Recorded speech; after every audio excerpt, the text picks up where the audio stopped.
मेरे प्यारे देशवासियों, नमस्कार। मन की बात ने वर्ष 2020 में अपना आधा सफर अब पूरा कर लिया है। इस दौरान हमने अनेक विषयों पर बात की। स्वाभाविक है कि जो वैश्विक महामारी आई, मानव जाति पर जो संकट आया, उस पर हमारी बातचीत कुछ ज्यादा ही रही।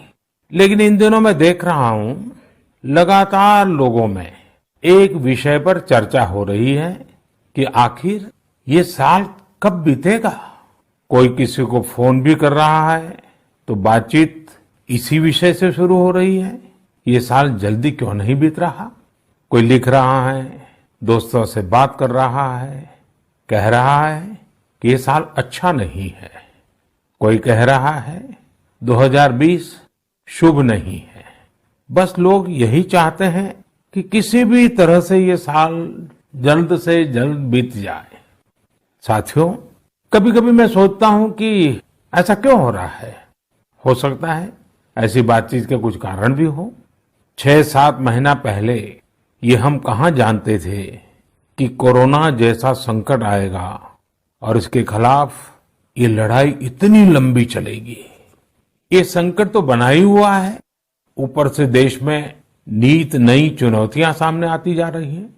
अभी कुछ दिन पहले देश के पूर्वी छोर पर साइक्लोन अम्फान आया, तो पश्चिमी छोर पर साइक्लोन निसर्ग आया। कितने ही राज्यों में हमारे किसान भाई बहन टिड्डी दल के हमले से परेशान है, और कुछ नहीं तो देश के कई हिस्सों में छोटे छोटे भूकंप रुकने का ही नाम नहीं ले रहे हैं। और इन सबके बीच हमारे कुछ पड़ोसियों द्वारा जो हो रहा है, देश उन चुनौतियों से भी निपट रहा है।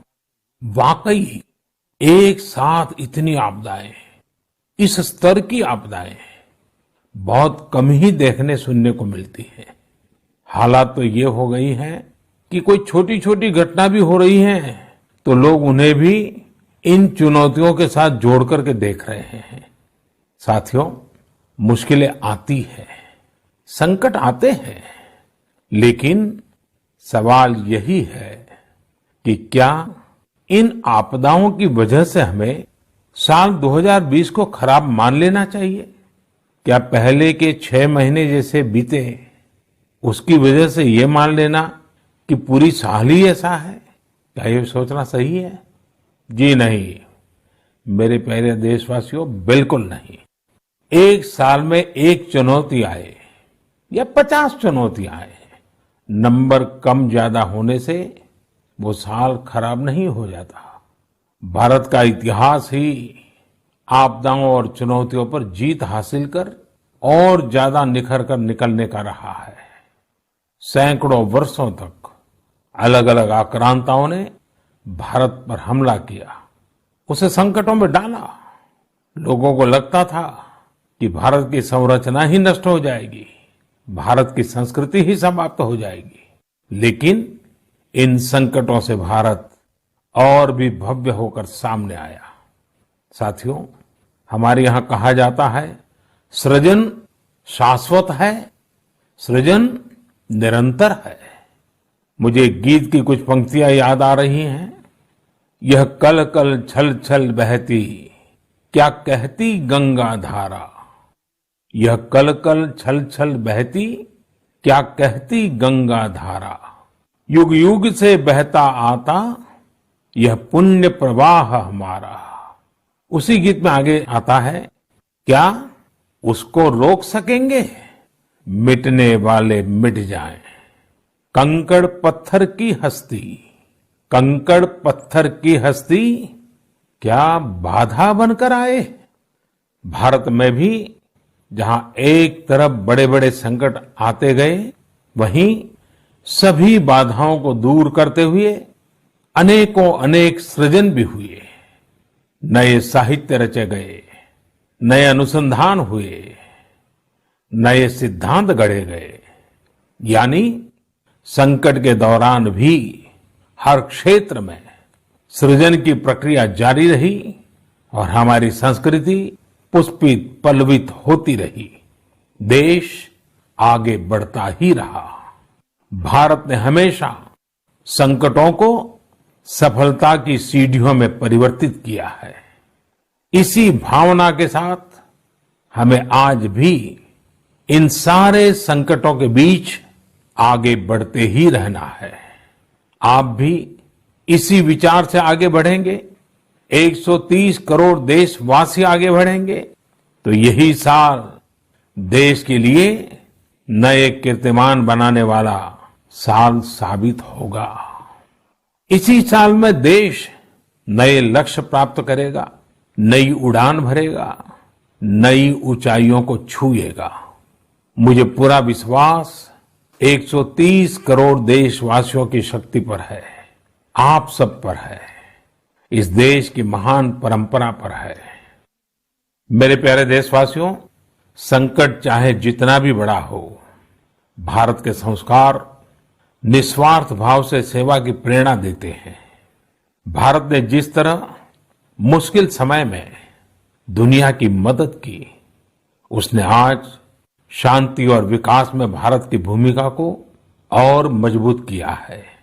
दुनिया ने इस दौरान भारत की विश्व बंधुत्व की भावना को भी महसूस किया है और इसके साथ ही दुनिया ने अपनी संप्रभुता और सीमाओं की रक्षा करने के लिए भारत की ताकत और भारत के कमिटमेंट को भी देखा है। लद्दाख में भारत की भूमि पर आंख उठाकर देखने वालों को करारा जवाब मिला है। भारत मित्रता निभाना जानता है तो आंख में आंख डालकर देखना और उचित जवाब देना भी जानता है। हमारे वीर सैनिकों ने दिखा दिया है कि वो कभी भी मां भारती के गौरव पर आंच नहीं आने देंगे। साथियों, लद्दाख में हमारे जो वीर जवान शहीद हुए हैं, उनके शौर्य को पूरा देश नमन कर रहा है, श्रद्धांजलि दे रहा है। पूरा देश उनका कृतज्ञ है, उनके सामने नतमस्तक है। इन साथियों के परिवारों की तरह ही हर भारतीय इन्हें खोने का दर्द भी अनुभव कर रहा है। अपने वीर सपूतों के बलिदान पर उनके परिजनों में गर्व की जो भावना है, देश के लिए जो जज्बा है, यही तो देश की ताकत है। आपने देखा होगा, जिनके बेटे शहीद हुए, वो माता पिता अपने दूसरे बेटों को भी, घर के दूसरे बच्चों को भी सेना में भेजने की बात कर रहे हैं। बिहार के रहने वाले शहीद कुंदन कुमार के पिताजी के शब्द तो कानों में गूंज रहे हैं। वो कह रहे थे, अपने पोतों को भी देश की रक्षा के लिए सेना में भेजूंगा। यही हौसला हर शहीद के परिवार का है। वास्तव में इन परिजनों का त्याग पूजनीय है। भारत माता की रक्षा के जिस संकल्प से हमारे जवानों ने बलिदान दिया है, उसी संकल्प को हमें भी जीवन का ध्येय बनाना है, हर देशवासी को बनाना है। हमारा हर प्रयास इसी दिशा में होना चाहिए, जिससे सीमाओं की रक्षा के लिए देश की ताकत बढ़े, देश और अधिक सक्षम बने, देश आत्मनिर्भर बने। यही हमारे शहीदों को सच्ची श्रद्धांजलि भी होगी। मुझे असम से रजनी जी ने लिखा है कि उन्होंने पूर्वी लद्दाख में जो कुछ हुआ, वो देखने के बाद एक प्रण लिया है। प्रण ये कि वो लोकल ही खरीदेंगे, इतना ही नहीं, लोकल के लिए वोकल भी होगी। ऐसे संदेश मुझे देश के हर कोने से आ रहे हैं। बहुत से लोग मुझे पत्र लिखकर बता रहे हैं कि वो इस और बढ़ चले हैं। इसी तरह तमिलनाडु के मदुरई से मोहन रामामूर्ति जी ने लिखा है कि वो भारत को डिफेंस के क्षेत्र में आत्मनिर्भर बनते हुए देखना चाहते हैं। साथियों, आजादी के पहले हमारा देश डिफेंस सेक्टर में दुनिया के कई देशों से आगे था।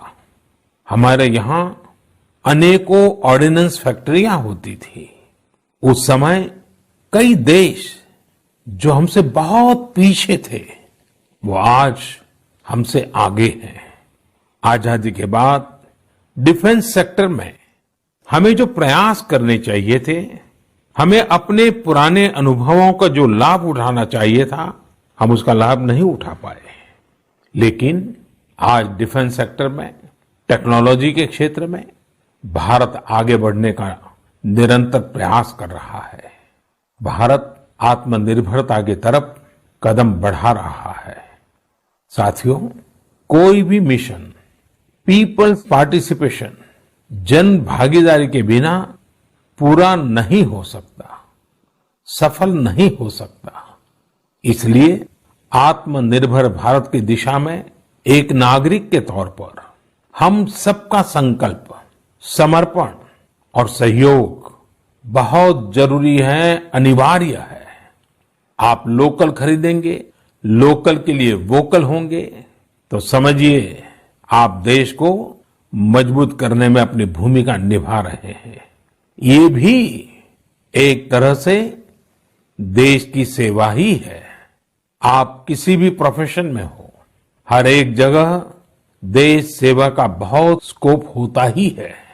देश की आवश्यकता को समझते हुए जो भी कार्य करते हैं वो देश की सेवा ही होती है। आपकी यही सेवा देश को कहीं न कहीं मजबूत भी करती है। और हमें ये भी याद रखना है, हमारा देश जितना मजबूत होगा, दुनिया में शांति की संभावनाएं भी उतनी ही मजबूत होगी। हमारे यहां कहा जाता है, विद्या विवादाय धनम मदाय, विद्या विवादाय धनम मदाय, शक्ति ही परेशान परिपीडनाय, खलस्य साधो विपरीतम एतत्, ज्ञानाय दानाय च रक्षणाय।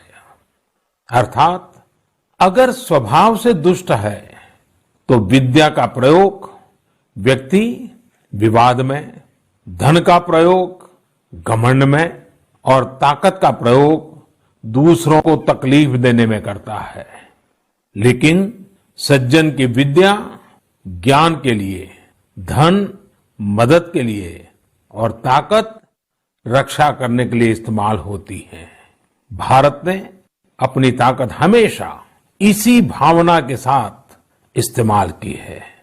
भारत का संकल्प है भारत के स्वाभिमान और संप्रभुता की रक्षा। भारत का लक्ष्य है आत्मनिर्भर भारत। भारत की परंपरा है भरोसा, मित्रता। भारत का भाव है बंधुता। हम इन्हीं आदर्शों के साथ आगे बढ़ते रहेंगे। मेरे प्यारे देशवासियों, कोरोना के संकट काल में देश लॉकडाउन से बाहर निकल आया है।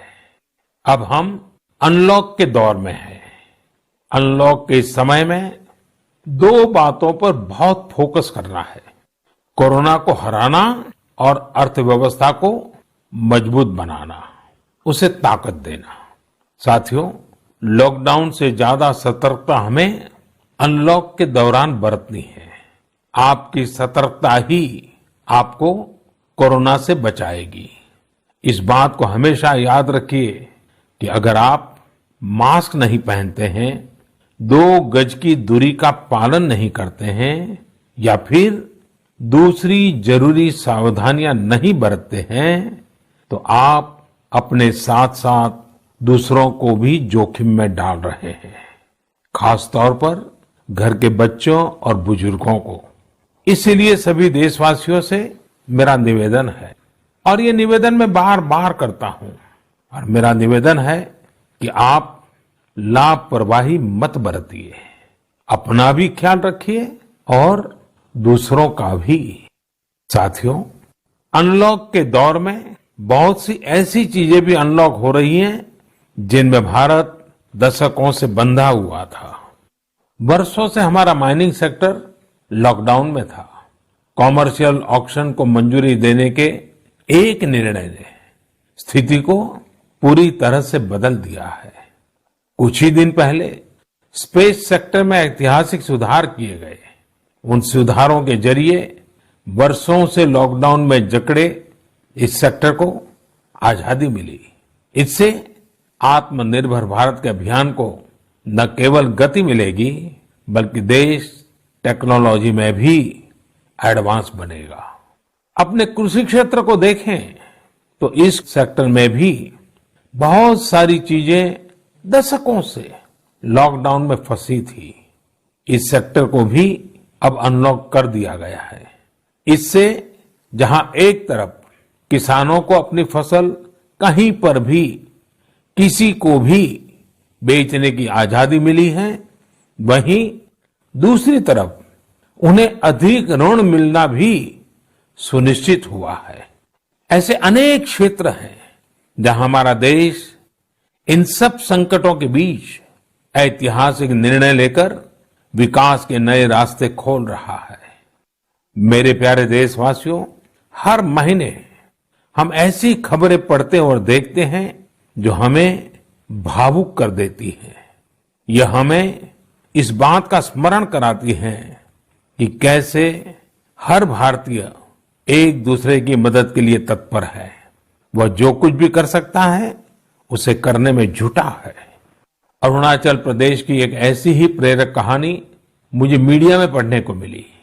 यहां सियांग जिले के मिरेम गांव ने वो अनोखा कार्य कर दिखाया जो समूचे भारत के लिए एक मिसाल बन गया है।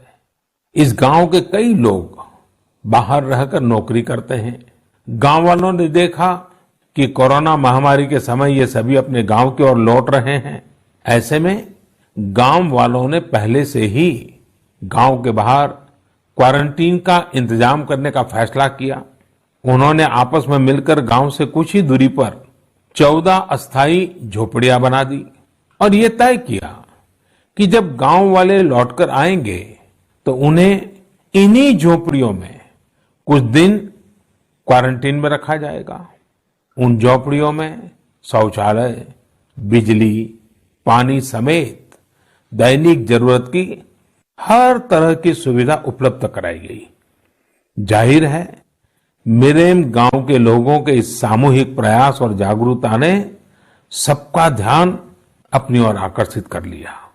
साथियों, हमारे यहां कहा जाता है, स्वभावम न जहाति एव साधु आपद गतो भी सन कर्पूरः पावक स्पृष्टः सौरभम लभते तराम। अर्थात जैसे कपूर आग में तपने पर भी अपनी सुगंध नहीं छोड़ता, वैसे ही अच्छे लोग आपदा में भी अपने गुण, अपना स्वभाव नहीं छोड़ते। आज हमारे देश की जो श्रम शक्ति है, जो श्रमिक साथी हैं, वो भी इसका जीता जागता उदाहरण है। आप देखिए, इन दिनों हमारे प्रवासी श्रमिकों की ऐसी कितनी ही कहानियां आ रही हैं जो पूरे देश को प्रेरणा दे रही है। यूपी के बाराबंकी में गांव लौटकर आए मजदूरों ने कल्याणी नदी का प्राकृतिक स्वरूप लौटाने के लिए काम शुरू कर दिया। नदी का उद्धार होता देख आसपास के किसान, आसपास के लोग भी उत्साहित हैं। गांव में आने के बाद क्वारंटीन सेंटर में रहते हुए, आइसोलेशन सेंटर में रहते हुए हमारे श्रमिक साथियों ने जिस तरह अपने कौशल्य का इस्तेमाल करते हुए अपने आसपास की स्थितियों को बदला है, वो अद्भुत है। लेकिन साथियों, ऐसे कितने ही किस्से, कहानियां देश के लाखों गांवों के हैं जो हम तक नहीं पहुंच पाए हैं। जैसा हमारे देश का स्वभाव है, मुझे विश्वास है साथियों कि आपके गांव में भी, आपके आसपास भी ऐसी अनेक घटनाएं घटी होगी। अगर आपके ध्यान में ऐसी बात आई है तो आप ऐसी प्रेरक घटना को मुझे जरूर लिखिए। संकट के इस समय में ये सकारात्मक घटनाएं, ये कहानियां औरों को भी प्रेरणा देगी। मेरे प्यारे देशवासियों, कोरोना वायरस ने निश्चित रूप से हमारे जीवन जीने के तरीकों में बदलाव ला दिया है। मैं लंदन से प्रकाशित फाइनेंशियल टाइम्स में एक बहुत ही दिलचस्प लेख पढ़ रहा था। इसमें लिखा था कि कोरोना काल के दौरान अदरक, हल्दी समेत दूसरे मसालों की मांग एशिया के अलावा अमेरिका तक में भी बढ़ गई है। पूरी दुनिया का ध्यान इस समय अपनी इम्यूनिटी बढ़ाने पर है और इम्यूनिटी बढ़ाने वाली इन चीजों का संबंध हमारे देश से है। हमें इनकी खासियत विश्व के लोगों को ऐसी सहज और सरल भाषा में बतानी चाहिए जिसे वे आसानी से समझ सकें और हम एक हेल्थियर प्लेनेट बनाने में अपना योगदान दे सकें। मेरे प्यारे देशवासियों, कोरोना जैसा संकट नहीं आया होता तो शायद जीवन क्या है, जीवन क्यों है, जीवन कैसा है,